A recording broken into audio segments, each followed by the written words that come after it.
Hi hello guys, welcome back to our channel deck garden GC interiors. Guys, మనం మురళీనగర్ సైట్లో master బెడ్రూమ్లో అయితే ఉన్నాం ఇప్పుడు. సో మీకు లాస్ట్ టైం ఇది స్ట్రక్చర్ వర్క్ కంప్లీట్ అయిన తర్వాత మీకు చూపించాను.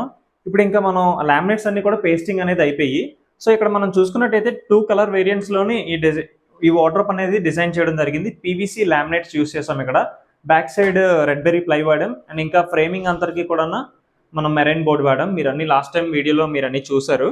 సో ఇక్కడ మనం లామినేట్ ఏదైతే వాడడం డార్క్ ప్యాటర్న్ అంతా కింద అండ్ ఇంకా టాప్ లాఫ్ట్ కూడా వాడడం జరిగింది అండ్ ఇంకా లైట్ కలర్ అనేది మిడిల్లో ఇవ్వడం జరిగింది. సో దీనికి ఇంకా హైలైట్ చేయడం కోసం బ్లాక్ టీ పట్టీ అనేది ఇవ్వడం జరిగింది 12mm. సో ఇక్కడ దీనికి మ్యాట్ బ్లాక్ హ్యాండిల్స్ 10 ఇంచ్వి అండ్ ఇంకా లోపల కూడా క్రోమ్ ఫినిష్ వచ్చేవి మనం సెలెక్ట్ చేసుకోవడం జరిగింది. సో ఇక్కడ చూసుకున్నట్టయితే 3 స్లైడ్స్ కూడా ఈ మిడిల్ డోర్ ఏదైతే ఉందో కంప్లీట్ గా ఒకవైపే ఓపెన్ అయ్యేటట్టు మనం పెట్టుకున్నాం ఇక్కడ. సో ఇక్కడ స్టాపర్ అనేది పెట్టుకున్నాం ఇక్కడ సాఫ్ట్ క్లోజ్ వే. సో ఇక్కడ ఇటువైపు మనకి బీరువా ప్లేస్ ఇది. సో దీనికని మనం అక్కడతోనే ఆ మిడిల్ డోర్ అనేది ఆపేయడం జరిగింది.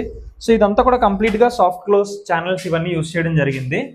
సో గైస్, ఈ కలర్ కాంబినేషన్స్ కూడా ఇవన్నీ లాస్ట్ టైం ప్రీవియస్లో వీడియోలో మీరు చూసే ఉంటారు. సో వీళ్ళకి నచ్చి సేమ్ కలర్స్ ఇక్కడే కూడా మనం వాడడం జరిగింది. ఇక్కడ చూసుకున్నట్టయితే ఒక డ్రెస్సింగ్ యూనిట్ అనేది మనం రెడీ చేసాం ఇక్కడ. సో ఇక్కడ చాలా చిన్నది సింపుల్గా రెడీ చేయడం జరిగింది. ఇక్కడ స్టోరేజ్కి అండ్ ఇంకా ఇక్కడ గ్లాస్ ఇవన్నీ కూడా పెండింగ్ ఉన్నాయి. ఇవన్నీ కూడా మనం స్టిక్కర్స్ ఇవన్నీ రిమూవ్ చేసిన తర్వాత మొత్తం కంప్లీట్ అయిన తర్వాత ఒక వీడియో అనేది చేద్దాం. సో గైస్, మీకు ఇంటీరియర్ వర్క్ ఎవరైనా చేయించుకోవాలనుకుంటే బడ్జెట్లో అండ్ ఇంకా క్వాలిటీ పరంగా చేయించుకోవాలనుకుంటే మమ్మల్ని సంప్రదించండి. జీసీ ఇంటీరియర్స్ మీకు క్వాలిటీ మెయింటైన్ చేస్తాం అండ్ ఇంకా ఎట్ ఏ టైమ్ మీరు అనుకునే దానికన్నా అవుట్పుట్ మంచిగా ఇవ్వడానికి మేము ట్రై చేస్తాం. Okay guys, thank you for watching. By by.